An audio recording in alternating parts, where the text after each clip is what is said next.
இது தொடர்பாக அறிவியலாளர் திரு மயில்சாமி அண்ணாதுரை அளித்த அந்த பேட்டியை பார்க்கலாம்.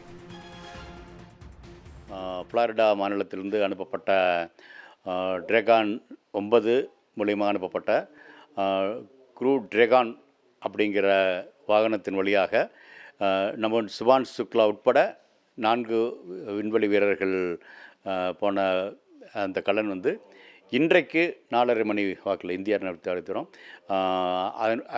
அதனுடைய இலக்கான சர்வதேச விண்வெளி மையத்தை அடைஞ்சு அது இணைக்கப்பட்டிருக்குது. எந்த நேரமும் அடுத்த 1 மணி 2 சில நேரங்களில் அவங்க வந்து சர்வதேச விண்வெளி மையத்துக்குள்ளே போயிடுவாங்க. ஆக இந்த இந்த இந்த இதுவரைக்கும் வந்த பயணங்கள் எல்லாமே சிறப்பாக போயிருக்கு. எல்லாமே திட்டமிட்டபடி எல்லாம் நடந்திருக்கு. அந்த வகையில் முதல் இந்தியராக இந்திய சர்வதேச விண்வெளி மையத்தை அடைந்தவராக சுபான்ஷ் சுக்லா பார்க்குறோம். 2வது இந்தியராக விண்வெளிக்கு போனாலும் கூட ராகேஷ் சர்மா போன பொழுது அதற்கு தொடர்ந்து நம்முடைய பயணங்கள் எதுவும் நடக்கலை. திட்டங்களும் மனிதர்களை விண்வெளிக்கு அனுப்புவதற்கான திட்டங்கள் பெரிதாக நம்ம முன்னெடுத்து வைக்கலப்பா.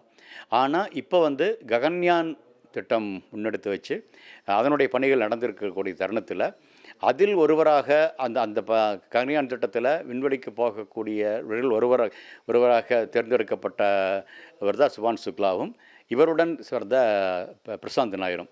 இந்த 2 பேரையும் தான் இப்போ 2022 வாக்கில் இந்தியாவுக்கும் அமெரிக்காவுக்கும் நடந்த ஒரு ஒப்பந்த பிரகாரம் சர்வதேச விண்வெளி மையத்தை பற்றி ஒரு புதிய புரிந்துணர்வு வந்திருக்கு. அதாவது சர்வதேச விண்வெளி மையத்தை வந்து ஒரு நாசா மட்டுமே அவங்களுடைய கையில் வச்சுட்டு பண்ணாமல் தனியார் துறைக்கும் கொடுக்கலாம், வெளியிலும் கொடுக்கலாம். அதன் மூலமாக பல்கலைக்கழகங்களும் தனியார் துறையில் இருக்கக்கூடிய பல ஆராய்ச்சி நிறுவனங்களும் உபயோகப்படுத்தலாம் அப்படிங்கிற மாதிரி வருது. அதில் வந்து உபயோகப்படுத்துவதற்காக சுபான்ஷ் சுக்லா முதல்லையே பயிற்சி பெற்றிருக்காரு. அடுத்த கட்ட பயிற்சியும் எடுத்துகிட்டு இந்தியாவிலேயே செய்ய வேண்டும் இருந்த ஒரு 7 பரிசோதனைகளினுடைய எடுத்துகிட்டு அவர் விண்வெளி ஆய்வு மையத்துக்கு போயிருக்காரு. இதை வந்து ஒன்று விண்வெளி ஆய்வு மையத்துக்கு போனது அந்த அடுத்து வரக்கூடிய இந்த 7 பரிசோதனைகளை செய்வது. இதை தாண்டி சர்வதேச விண்வெளி மையம் 2030 வாக்கில் இன்னொன்று புதிதாக அமைப்பதற்கான வாய்ப்புகள் அதிகமாக இருக்குது. அது வந்து அதிகமாக தனியார் துறையும் மற்ற சர்வதேச நாடுகளும் சேர்ந்த ஒரு கூட்டமைப்பாக வருவதற்கான வாய்ப்பு மிக மிக அதிகமாக இருக்குது. ஏன்னா அங்கே இருக்கக்கூடிய இடத்த வச்சுக்கிட்டு பல பரிசோதனைகளை பண்ண முடியும். அங்கிருந்து நாம் விண்வெளியை இன்னும் சிறப்பாக பார்க்க முடியும்.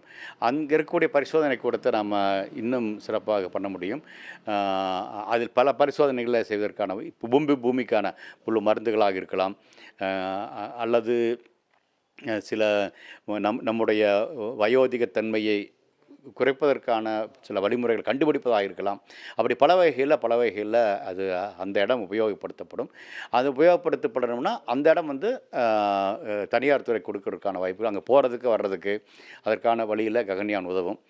இந்த வகையில் 1984 இருந்ததுக்கும் இப்போ இருக்கிறதுக்கும் ஒரு மிகப்பெரிய மாற்றத்தை பார்க்குறேன்.